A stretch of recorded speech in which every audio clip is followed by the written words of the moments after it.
नमस्कार, स्पोर्ट्स 9 में आप सभी का स्वागत है। मैं हूं शिवेंद्र, मेरे साथ हैं मेरे सहयोगी कुणाल और साथ ही साथ मुद्दे हैं दो तीन जिस पर आज बातचीत करेंगे। पाकिस्तान का मैच है, उसके अलावा अफगानिस्तान ने इस चैंपियंस ट्रॉफी में एक बड़ा उलटफेर किया है और साथ ही साथ न्यूजीलैंड को लेकर भारतीय टीम किस तरह से तैयारियां कर रही है, इन सब विषयों पर बातचीत करेंगे। लेकिन सबसे पहले यही बता देते हैं, गावस्कर को दिखी है बाबर की दिक्कत। ये खबर क्या है, ये खास खबर, ये भी आपको बताएंगे। इसमें गावस्कर साहब को समझ में आ रहा है कि दरअसल बाबर आजम गड़बड़ क्या कर रहे हैं और उन्होंने बाकायदा सुझाव भी दिए हैं कि अगर वो कुछ चेंजेस कर लें तो किस तरह से वो एक रन बनाने वाली जो मशीन उनको माना जाता है उस पर कुछ हद तक वो खरे उतर सकते हैं। सबसे पहले आपको खबर बताते हैं, चैंपियंस ट्रॉफी में आज पाकिस्तान का जो है वो आखिरी मैच है और जो रही सही इज्जत है उसकी अपने फैंस के बीच, उसको बचाने का दिन है। रावलपिंडी में यह मुकाबला खेला जाएगा। दोनों ही टीमें यानी पाकिस्तान और बांग्लादेश, दोनों ही टीमें खिताब की रेस से बाहर हो चुकी हैं। पाकिस्तान के प्रदर्शन पर पूरे देश में नाराजगी है, तमाम प्लेयर्स नाराजगी जता चुके हैं, बल्कि खींचे हुए हैं। अगर कहा जाए तो वो खिल्ली भी उड़ा रहे हैं। और जो पाकिस्तान का सफर डिरेल हुआ इस चैंपियंस ट्रॉफी में अपनी ही मेजबानी में, उसमें उसके लिए विलेन का काम किया कहना चाहिए न्यूजीलैंड ने और उसके अलावा भारत ने, जिन्होंने पहले दोनों मुकाबले में उनको हरा दिया और उसको हराकर इस तरह से पाकिस्तान को हफ्ते भर के भीतर चैंपियंस ट्रॉफी की जो मेजबानी मिली थी वो मिली थी 3 दशक के बाद, मोटा मोटा 30 साल के बाद। और रही कितने समय तक पाकिस्तान की टीम टूर्नामेंट में? 1 हफ्ते। ये शायद इससे बड़ा झटका, इससे बड़ा सदमा पाकिस्तान के लिए, पाकिस्तान के क्रिकेट फैंस के लिए, पाकिस्तान क्रिकेट बोर्ड के लिए कुछ नहीं हो सकता।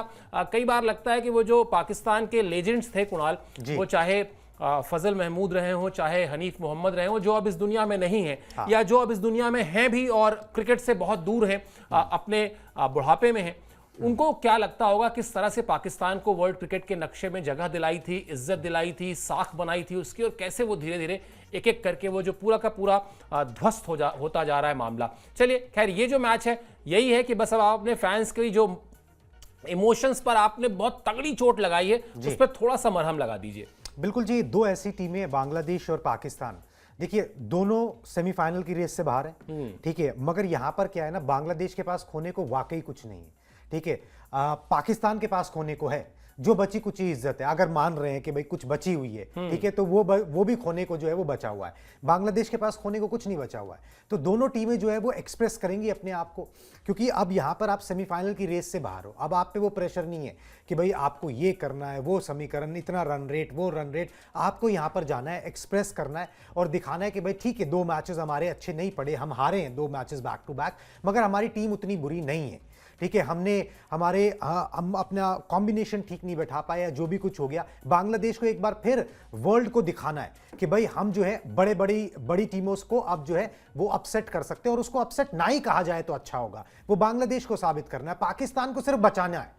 अगर वो जीत गए तो उनकी कोई वाहवाही नहीं होनी, उस पर कोई मरहम नहीं लगना जो जख्म लगे हैं, मगर ये है कि वो और बेइज्जती ना हो जाए, चीजें और खराब ना हो जाए, एक दूसरे के चेहरे देखने और मुश्किल ना हो जाए, ठीक है, आवाम को चेहरा दिखाना मुश्किल ना हो जाए, उसके लिए जो है वो यहां पर जीत जरूरी है और कन्विंसिंग जीत जरूरी है अपनी सरजमी पर। अगर बारिश अलाउ कर दे तो, क्योंकि बारिश जो है वो इस पे पानी भी फेर सकती है, मुकाबला धुल भी चुका है यहां पर एक, और उसी तरीके की कंडीशंस हैं, ठीक है। तो अब पाकिस्तान को यही दुआ करनी होगी कि एक फुल फ्लेज्ड मैच मिल जाए जिसके अंदर वो अपनी साख पर खड़े उतरे अपने होम ग्राउंड के अंदर, नहीं तो फिर जो बची कुची बोली रहे हैं हम, वो भी चली जाएगी।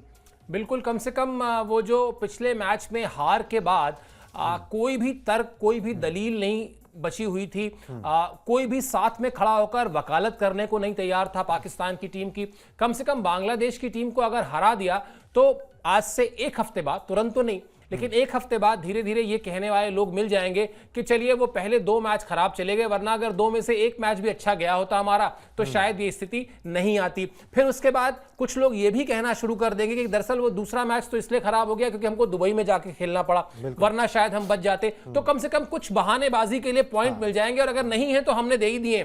शो हमारा देखा भी जाता है पाकिस्तान में, तो वहां पर चाहे तो इस बहानेबाजी को पाकिस्तान की टीम तक पहुंचा सकते हैं ताकि वो ये मैच जीत लें, तो फिर कम से कम इन बहानों को एक्टिवेट कर लें और आपस में एक दूसरे को खुश करने के लिए आपस में ही सही शेयर करना शुरू कर दें। चलिए गावस्कर साहब की बात कर लेते हैं, क्योंकि गावस्कर साहब का जो कहा होता है वो हमेशा बड़ी गंभीरता से लेते हैं, और उन्होंने बाबर आजम को लेकर कुछ कहा है। बाबर आजम लगातार आप जानते हैं वो मतलब आलोचनाओं के बिल्कुल केंद्र में है पिछले काफी समय से। वजह क्या है? वजह उन पर आरोप उन पर यह है कि कमजोर टीमों के खिलाफ रन बनाते हैं। पिछला भी जो शतक है उनका वो शायद 151 रन है, वो नेपाल के खिलाफ उन्होंने लगाया था। मजबूत टीमों के खिलाफ रन नहीं बनाते, भारत के खिलाफ तो बिल्कुल ही नहीं बनाते, और कोई रन बनाते भी हैं तो उन रनों का कोई इंपैक्ट नहीं होता मैच पे। और ये आरोप हम ही नहीं लगा रहे हैं, ये आरोप पाकिस्तान में तमाम लोग लगा रहे हैं। मोहम्मद हफीज जो पाकिस्तान के कप्तान रहे हैं, उन्होंने तो पिछले मैच में हार के बाद साफ साफ कह दिया कि बाबर बताएं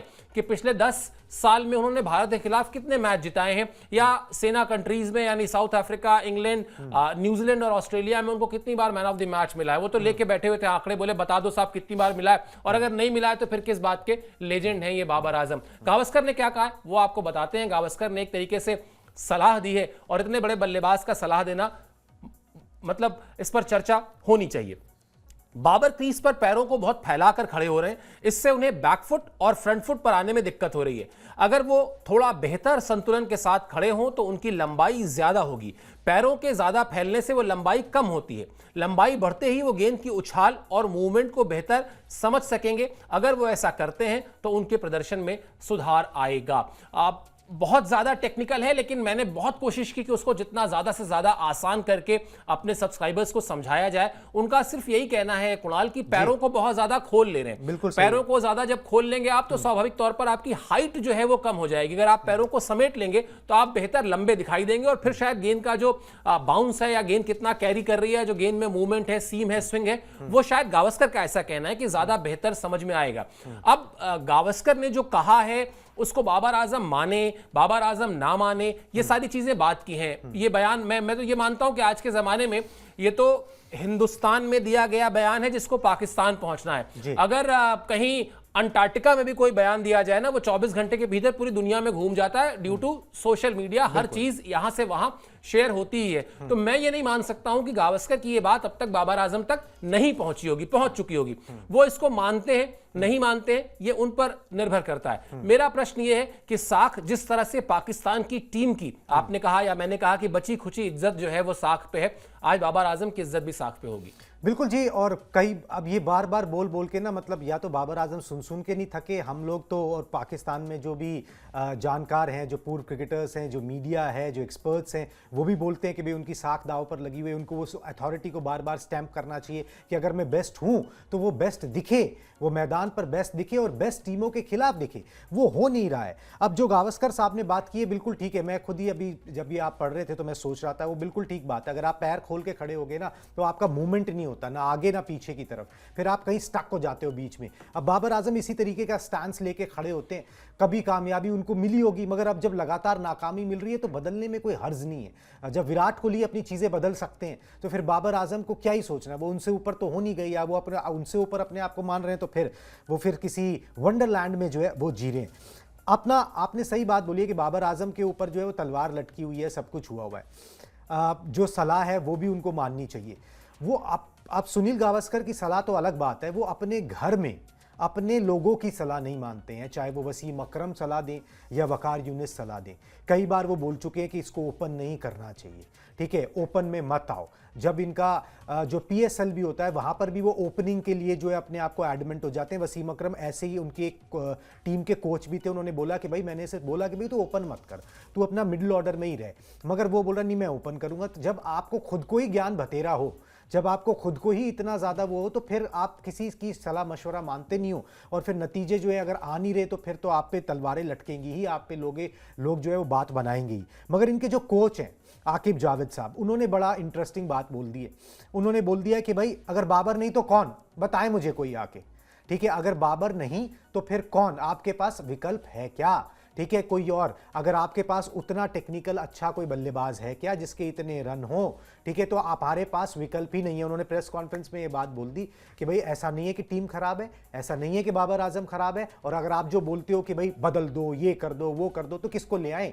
बाबर आजम के अलावा आपके पास अच्छा विकल्प है कौन? ऐसा कौन बल्लेबाज है पाकिस्तान में जो इस तरीके से, जिसके स्टैट्स हो, इस तरीके से जिसने रन बनाए हो, जो टेक्निकली इतना साउंड हो? तो अब फंसा हुआ है पाकिस्तान। अब या तो भाई आप ढूंढें बाबर आजम से अच्छा विकल्प, नहीं तो फिर उनके साथ टिके रहें, जैसे वो खेल रहे हैं चलेंगे तो चलेंगे, नहीं तो फिर जिम्बाब्वे के खिलाफ चल जाएंगे। आप संतोष रख लीजिए। और क्या, नेपाल भी है वैसे। नेपाल भी है। खैर, आप एडजस्टमेंट्स की बात कर रहे हैं। वसीम अकरम खुद, अभी मैं उनका एक इंटरव्यू देख रहा था, उन्होंने बताया अपने उस इंटरव्यू में कि कैसे वो पहले अपने रनअप पर, जिस रनअप से आते थे वो 24-25 कदम का रनअप था, और उसमें किस तरह से उन्होंने साइंटिफिकली बताया कि वो कहां से पूरा मार्क करते थे, कहां से वो एक तरीके से स्टार्ट लेते थे, कहां से एक्सेलरेट करते थे, कहां से प्रॉपर वो एकदम तेज गति से रनिंग शुरू करते थे। वो बता रहे थे पूरा साइंटिफिक तरीके से कि इतने कदम पर मैं ये करता था, इतने कदम से फिर मैं स्प्रिंट करना शुरू होता था। फिर उन्होंने बताया उसी इंटरव्यू में कि फिर एक समय ऐसा आया कि उनको ये लगा कि अगर वो 17 कदम से, स्पेसिफिकली अगर 17 कदम से भी दौड़ना शुरू करेंगे तो भी उनकी रफ्तार कम नहीं हो रही है। और उन्होंने काफी देर तक ये प्रयास किया कि वो 17 कदम से दौड़ते थे और दौड़ने के बाद जाकर गेंद डालते थे और रफ्तार कम नहीं होती थी। बोले मैं गया और मैंने इमरान भाई को बताया कि स्किपर, मेरा जो स्पीड है, मैं 17 कदम से फेंक रहा हूं, मेरा स्पीड जो है वो कम नहीं हो रहा है, स्पीड मेंटेन कर रहा हूं मैं। तो स्किपर ने कहा कि चलो मुझे दिखाओ, और इमरान आए और इमरान ने देखा, और उसके बाद जो है इमरान ने देखकर कहा कि हाँ तेरा स्पीड कम नहीं हो रहा है। वहां से वसीम अकरम ने अपना जो रनिंग वो था, रनअप था, उसको छोटा किया। तो ये सारे मामूली बदलाव, शायद बातचीत हम लोग कर रहे हैं बड़ा आसान है, लेकिन आप सोच कर देखिए कितना बड़ा एडजस्टमेंट है खिलाड़ी के लिए। और उस तरह के एडजस्टमेंट्स खिलाड़ी करते रहते हैं जरूरत के हिसाब से, वरना फिर चीजें जो है वो स्टक कर जाती हैं, जैसा कुणाल अभी कह रहे थे।